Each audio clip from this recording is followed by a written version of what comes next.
द्वीपायनो भरद्वाज सुमंत गौतमोश्रिता वशिष्ठ च्यवन कंडो मैत्रेय कवसस्त्रिय विश्वामित्रो वामदेवा सुमंती जयमिनी क्रतु पैर पराशरो गर्गो वैशम पायन ये वचा थर्वा कश्यपो धौम्यो और रामो भार्गव आंस। ये इतने तो इसमें आचार्य बनाए गए महात्मा। इतना बड़ा यज्ञ था। धर्मराज युधिष्ठिर ने सबके लिए कंचन के महल बनवाए, ईंट पत्थर के नहीं थे, सोने के भवन, सोने के महल बनवाए गए थे। धृतराष्ट्र सहसतो विदुरस्य महामती, धृतराष्ट्र भी पितामह भीष्म गुरु द्रोणाचार्य इन सब के साथ में इस यज्ञ में हस्तिनापुर से इन लोगों का भी आना हुआ। राजसूयेन वेदवत प्राचेतन संभारा, राजसूय यज्ञ की विधिवत तैयारियां हो रही थी।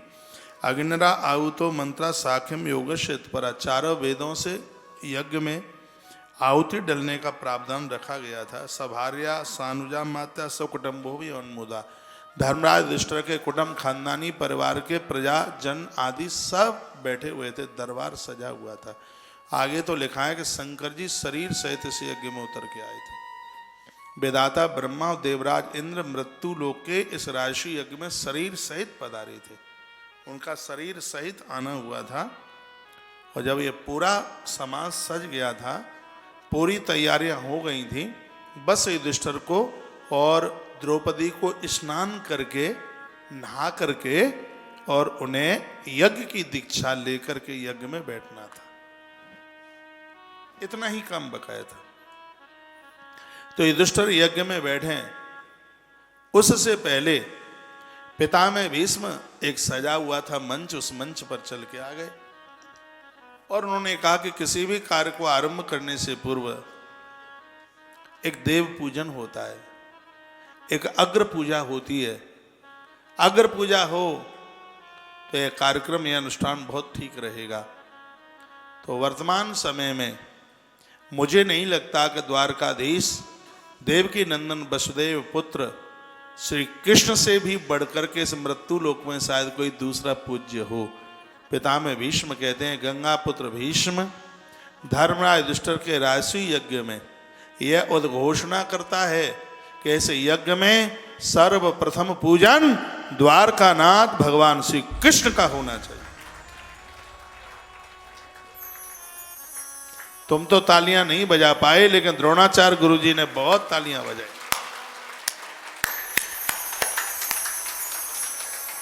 रेखा बदल जाएगी तारी।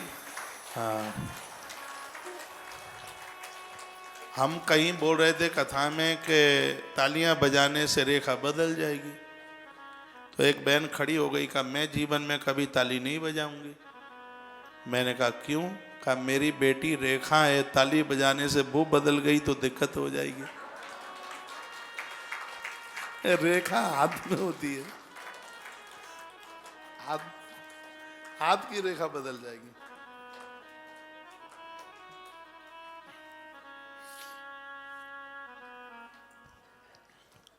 श्री कृष्ण गोविंद हरे मुरारे कीर्तन में आता है।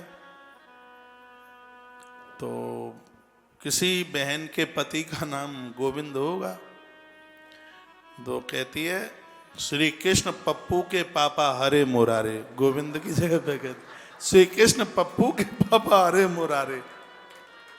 वाह वाह माता, कमाल की बात है। श्री कृष्ण पप्पू के पापा हरे मुरारे।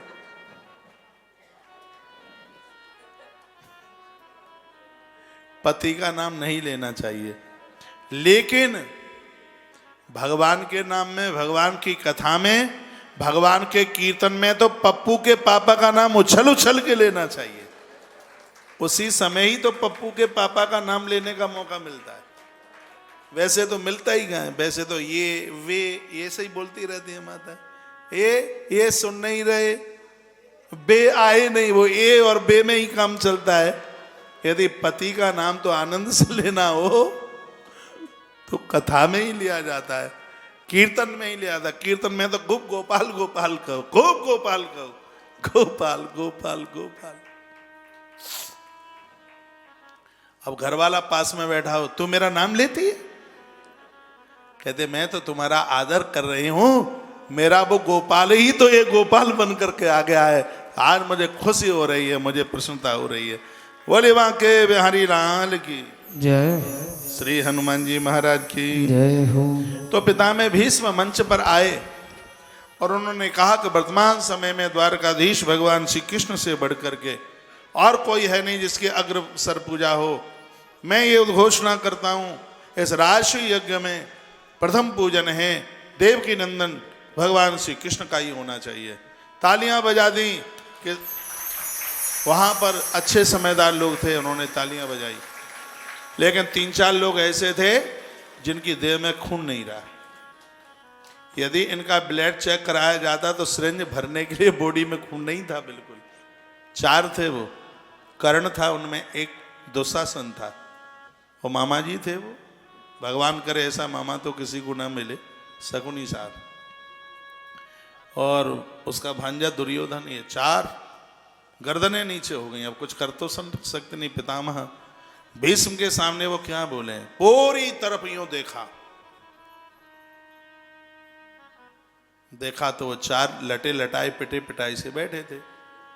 इतने में पितामह भीष्म द्वारा चल करके मंच पर आए और उन्होंने कहा कि देखिए, ये मेरा एक निजी मत था, मुझे कृष्ण अच्छे लगते हैं, मैं उनका पुजारी हूं और मेरा अनुभव कहता है कि ईश्वर ही कृष्ण के रूप में है।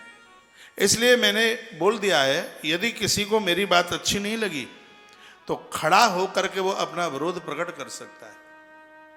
वो 4 इतने पर भी खड़े नहीं हुए, लेकिन अंदर से बड़े परेशान हो। अंदर तो आग लगी हुई थी उनके भवन में। इतने में क्या हुआ कि सामने से एक वीर योद्धा घोड़े पर बैठ के आया। बूट चढ़े हुए थे, तलवार बंधी हुई थी, कलंगी ऐसे ऊपर हो रही थी उसकी और भ्रकुटियां चढ़ी हुई थी। और वो सामने से आया और घोड़े पर बैठा हुआ था और घोड़े से ही ललकार लगा रहा था। और उसने कहा, ये बूढ़े भेष, तूने आज हम क्षत्रियों को इतना लज्जित किया है। इस ग्वार्य की पूजा की बात कह करके हम क्षत्रिय का तुमने इतना बड़ा अपराध किया है। यदि तुम हस्तिनापुर के नागरिक ना होते तो इस समय तुम यहां जिंदे ना दिखते। हे भेष, इस ग्वार्य की पूजा की भविष्य में कभी भी ऐसी भाषा मत बोलना, नहीं तो तुम कभी मेरे सामने आ गए तो सौगंध महादेव की, मैं जिंदे जी तुम्हारे प्राण ले लूंगा। और उस युग में इतनी बात बोलने वाला कोई जन्मा नहीं था। कोई भीष्म के सामने इतनी बात कह दे, भीष्म की भ्रकुटी चढ़ गई। पितामह भीष्म ने कहा, धर, ए पापी शिशुपाल, यदि तू धर्मराज युधिष्ठिर की मौसी और द्वारकाधीश कृष्ण की बुआ का बेटा न होता तो इतने पर तो तेरा मस्तक काट कर आकाश की तरफ उछाल देता। यदि ऐसा ना कर पाता तो मां गंगा की सौगंध, मैं क्षत्रिय धर्म को उतार के रख देता।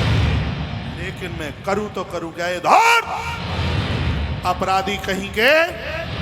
तो जैसे अपराधियों ने ही तो दुर्योधन को इतना बढ़ावा दिया है, दुर्योधन उतना बुरा नहीं जितना कि तुम लोगों ने इसको बुरा बना रखा है।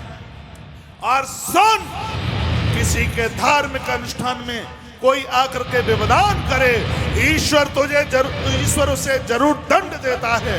यदि मैंने अपने जीवन में कोई भी तप किया है तो मैं तुझे श्राप देता हूं कि तेरा जीवन लंबे समय का नहीं होगा। ये पितामह भीष्म बोले। उस सभा में सब लोग चुप्पी साध करके बैठे हुए थे और ये अभी बोलने से बंद नहीं था।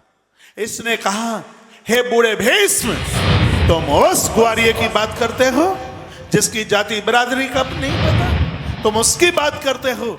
अरे ये कौन है पूजा के लायक? और इसने इतनी गालियां शुरू करी, लेकिन इन गालियों को सुन करके उसका खून खौल बैठा, जिसके सहयोग से जरासंध को जीता गया। और वो चल करके आया भीम, और भीम ने कहा, इधर, ए पापी शिशुपाल, मार डालूंगा।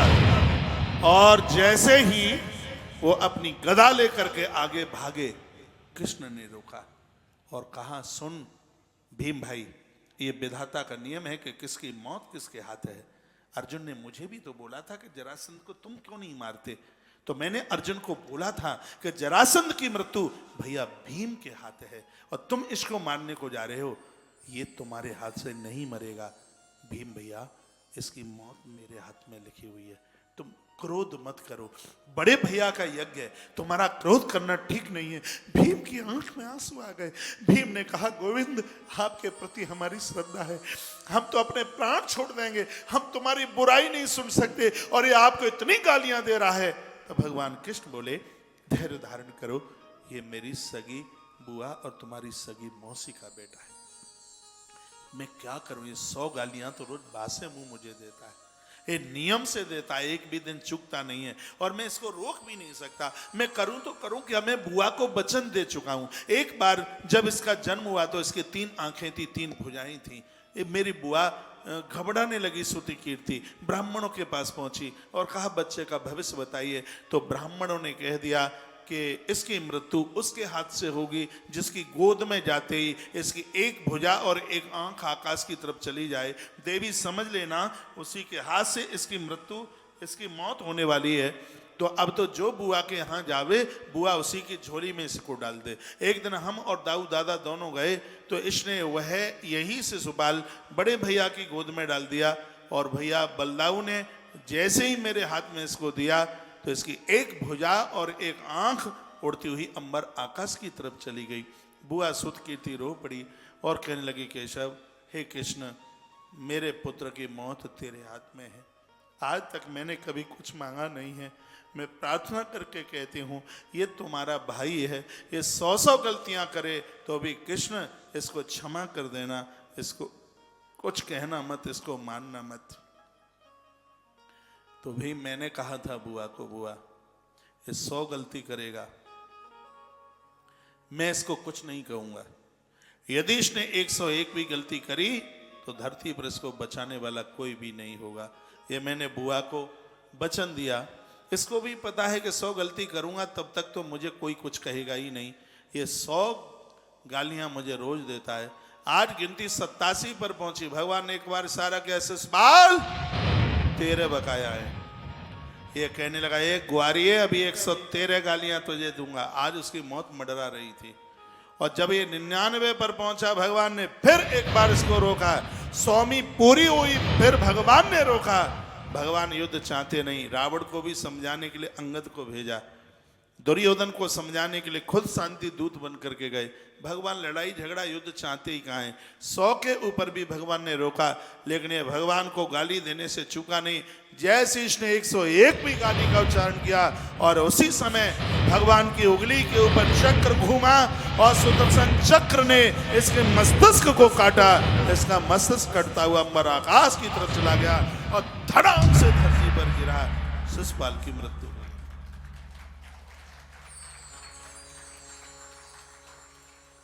किसी के कार्य में व्यवधान करे तो वो जिंदा कैसे बचेगा।